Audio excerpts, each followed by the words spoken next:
دوستو اس بات کا تو انکار ہم میں سے کوئی بھی نہیں کر سکتا ہے کہ ہماری انڈین ہسٹری میں ابھی تک جتنے بھی سلطان یعنی بادشاہ ہوئے ہیں، اب وہ چاہے کسی بھی دھرم کے ماننے والے ہوں، ہر بادشاہ یعنی ہر حکمران میں اچھائیاں اور برائیاں دونوں ہوا کرتی تھیں۔ اگر کسی سلطان میں 4 اچھائیاں ہوا کرتی تھیں تو ساتھ ہی میں 4 برائیاں بھی ہوا کرتی تھیں۔ لیکن افسوس پچھلے 8-10 سالوں سے ہمارے دیش یعنی بھارت کی جو فلم انڈسٹری ہے، اس کے سارے ڈائریکٹرز میں ایک مقابلہ چل رہا ہے، اور وہ مقابلہ ہے اپنی فلموں کے ذریعے سے اسلامک اتہاس کی غلط اور جھوٹی تصویر پیش کرنا۔ پچھلے کئی سالوں سے لگاتار بالی ووڈ میں ایسی فلمز بنائی جا رہی ہیں جس میں بار بار یہ دکھانے کی کوشش کی جا رہی ہے کہ بھارت کے اتہاس میں جتنے بھی مسلم سلطان یعنی بادشاہ ہوئے ہیں وہ سارے کے سارے ہتھیارے، لٹیرے، ڈکیت اور عیاش قسم کے تھے۔ یعنی ان لوگوں کی نظروں میں پوری انڈین ہسٹری میں کوئی مسلم ایسا بادشاہ ہے ہی نہیں جس کے اندر کوئی خوبی موجود ہو۔ وہیں ان کے مقابلے میں سبھی غیر مسلم سلطانوں اور بادشاہوں کے اتہاس کو بڑا صاف اور سندر کر کے پیش کیا جا رہا ہے۔ حالانکہ دوستو، جیسا کہ میں نے آپ کو پہلے بھی بتایا کہ ہر سلطان کے اندر اچھائی اور برائی دونوں چیزیں ہو سکتی ہیں، اب وہ چاہیں کسی بھی مذہب کا ماننے والا ہو۔ دوستو، بالکل اسی طرح کی ایک فلم بالی ووڈ میں تقریباً 1 سال پہلے بھی ریلیز کی گئی تھی جس کا نام تھا پانی پت۔ اس مووی میں افغانستان کے ایک مشہور حکمران جن کا نام احمد شاہ ابدالی تھا، ان کے کیریکٹر کو ویلن کے طور پر دکھایا گیا ہے، اور وہیں ان کے مقابلے میں سارے مراٹھاؤں کو ایک ہیرو کے طور پر پیش کیا گیا ہے، اور یہ صرف اور صرف اس لیے کیا گیا ہے کیونکہ احمد شاہ ابدالی دھرم سے مسلمان تھا اور مراٹھا دھرم سے ہندو تھے۔ دھرم کے نام پر نفرت پھیلانے کے لیے بنائی گئی اس مووی میں احمد شاہ ابدالی کو ایک قاتل، ہتھیارہ اور لٹیرے کے طور پر دکھایا گیا ہے۔ یعنی اس مووی میں احمد شاہ ابدالی کے اندر کوئی بھی ایک ایسی چیز نہیں دکھائی گئی ہے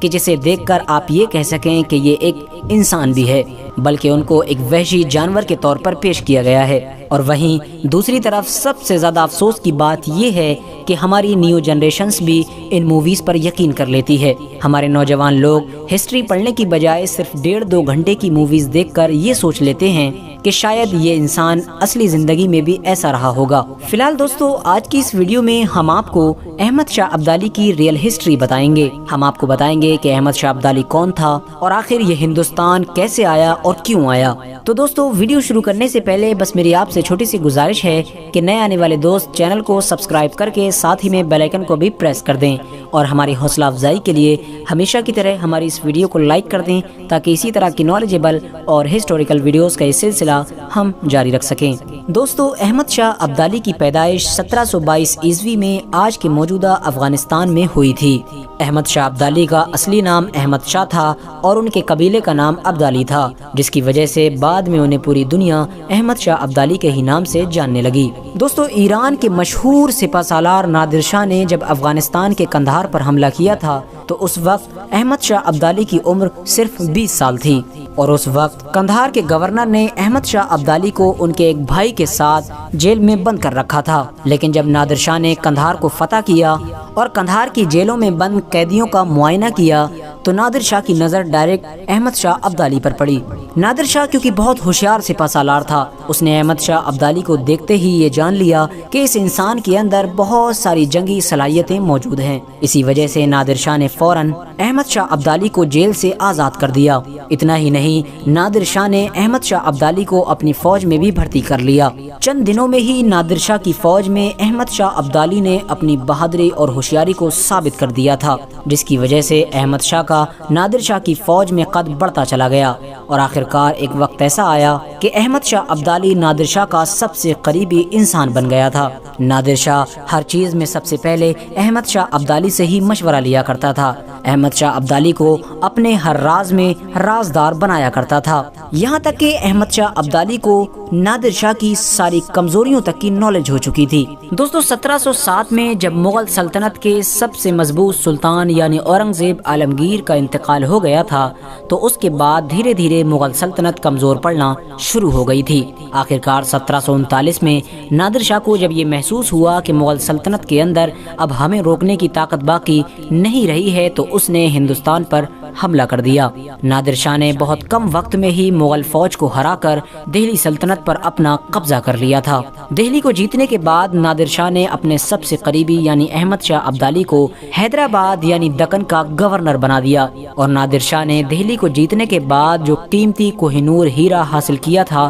وہ بھی اس نے احمد شاہ ابدالی کی ہی ذمہ داری میں دے دیا تھا، کیونکہ اسے احمد شاہ ابدالی پر بہت بھروسہ تھا۔ دوستو حیدرآباد میں ہی احمد شاہ ابدالی کی ایک بار نظام الملک یعنی آصف جاہ سے ملاقات ہوئی۔ یہ ایک ایسے انسان تھے جو اپنے دور میں ہوشیاری کے لیے بہت مشہور تھے، یعنی ہر انسان ان کی ہوشیاری پر بھروسہ کیا کرتا تھا۔ یہ جو بھی کہہ دیا کرتے تھے ہر انسان اس بات کو ماننے پر مجبور ہو جایا کرتا تھا۔ لہٰذا جب انہوں نے احمد شاہ ابدالی کو دیکھا تو احمد شاہ ابدالی کو دیکھتے ہی انہوں نے کہا کہ تم مجھے بہت ہوشیار اور بہادر لگتے ہو، مجھے امید ہے کہ ایک نہ ایک دن تم ضرور بادشاہ بنو گے۔ نظام الملک یعنی آصف جاہ کی یہ بات سن کر احمد شاہ ابدالی بہت حیران ہوئے، کیونکہ احمد شاہ ابدالی کسی شاہی خاندان سے نہیں تھے بلکہ وہ تو ایک غریب خاندان سے تھے، اور نادر شاہ کی حکومت میں بھی ان کی پوزیشن صرف اور صرف ایک گورنر کی تھی۔ اسی وجہ سے نظام الملک یعنی آصف جاہ کی بات سن کر احمد شاہ ابدالی کو ایک بہت گہرا جھٹکا لگا۔ دوستو نظام الملک یعنی آصف جاہ کی یہ بات جاسوسوں کے ذریعے سے نادر شاہ تک بھی پہنچ گئی۔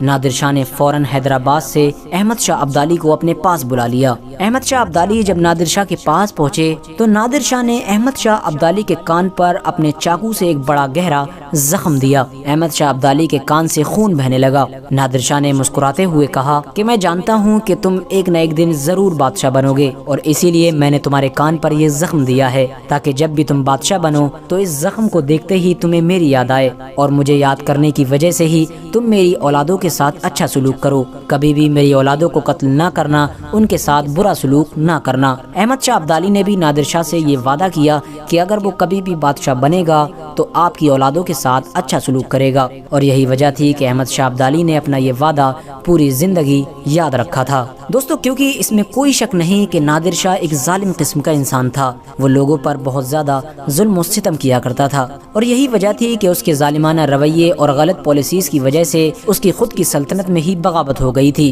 اس کی خود کی سینا نے بھی اسی کے خلاف تلواریں اٹھا لی تھی، اور اچانک ایک دن اس کے خود کے جو پرائیویٹ محافظ تھے انہوں نے ہی اسے قتل کر دیا تھا۔ دوستو جیسے ہی احمد شاہ ابدالی کو نادر شاہ کی موت کی خبر ملی تو احمد شاہ ابدالی نے بھارت میں رکنا مناسب نہیں سمجھا، اور احمد شاہ ابدالی فوراً اپنے چند ہزار سپاہیوں کے ساتھ حیدرآباد سے افغانستان کی طرف نکل پڑا۔ افغانستان میں اکتوبر 1747 میں افغانستان کے تمام بڑے سرداروں نے متفق ہو کر احمد شاہ ابدالی کو اپنا نیا بادشاہ بنا لیا تھا۔ احمد شاہ ابدالی نے بادشاہ بنتے ہی سب سے پہلے قندھار کو فتح کیا، اور اس کے بعد ایران سے اپنی الگ آزادی کا اعلان کر دیا اور اپنی ایک الگ نئی سلطنت کی بنیاد رکھی جس کا نام رکھا افغانستان۔ دوستو جس افغانستان دیش کو آج ہم دیکھتے ہیں یہ وہی افغانستان ہے کہ جس کی بنیاد احمد شاہ ابدالی نے رکھی تھی، کیونکہ اس سے پہلے افغانستان نام کی کوئی بھی سلطنت دنیا میں موجود نہیں تھی۔ افغانستان کو بنانے کے بعد احمد شاہ ابدالی دھیرے دھیرے مضبوط ہوتا چلا گیا اور ایک ایک کر کے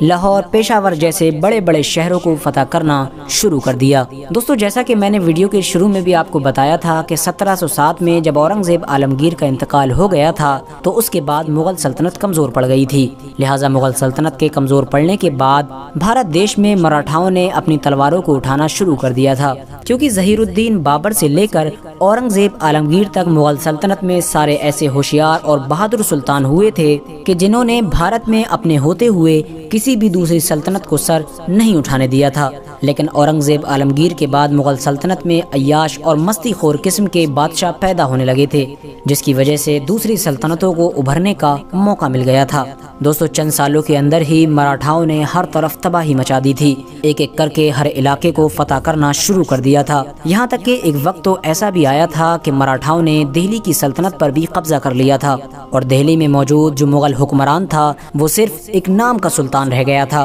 ورنہ